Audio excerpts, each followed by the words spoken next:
Welcome to video number 3. Today we're going to talk about some common pitfalls when it comes to morning pages, just so that we can get that stuff out of the way and you can start settling into a real flow with your pages. How did yesterday's pages go for you?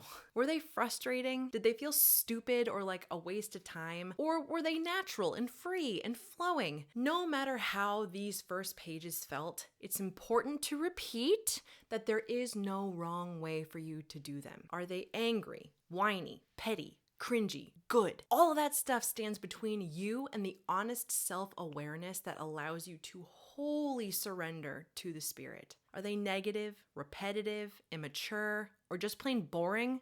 Good!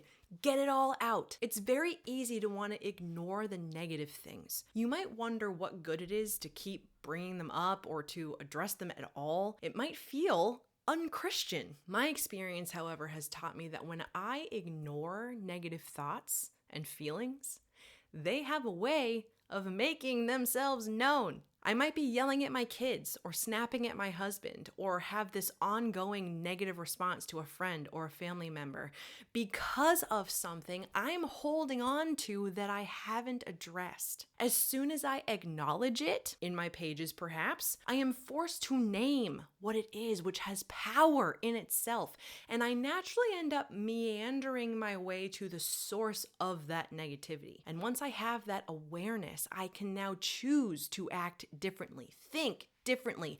I can now live proactively when it comes to that particular problem instead of reactively. When I started doing pages, I let them take the place of all of my other prayer devotions I had been doing, and I quickly felt that difference.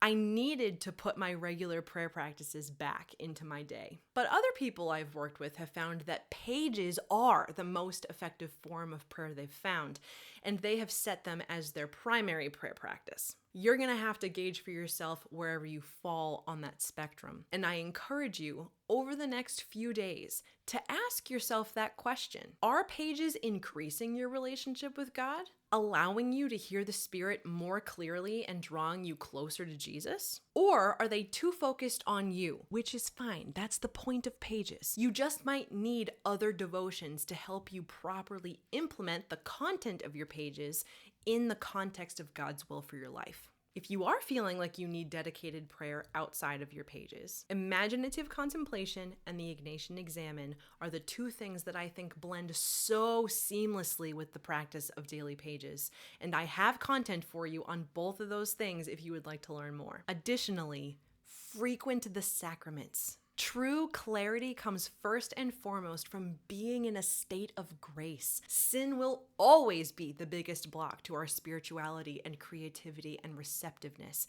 Pages can really only get you so far. Confession, Mass, and adoration will pave the way for your pages to be a loudspeaker for the Spirit to communicate through. One other thing that has come up with the groups that I've led through the Artist's Way is time. If you find that paging is taking you a long time, like close to an hour, get messier with them. They're meant to be total stream of consciousness. So don't spend time thinking about what you're going to write next. Just write it. Even if you keep writing the words, I don't know what to write, I don't know what to write, I don't know what to write over and over again, eventually you will know what to write. A trick I found super helpful with this is to set a timer and then race it. 25 minutes should be plenty. In your pages for today, I want you to consider two things. Have you noticed any repeating negative feelings or outright lies that have crept up in your pages? If you have, Google scripture verses that speak truth into those lies and write them down. 2, remember that your pages are 100% safe. Whatever pops into your head, put it down. Surrender everything. Directly address today's pages to God if that's helpful for you. Tomorrow, we're going to start to dream big. I can't wait. So I'll see you then.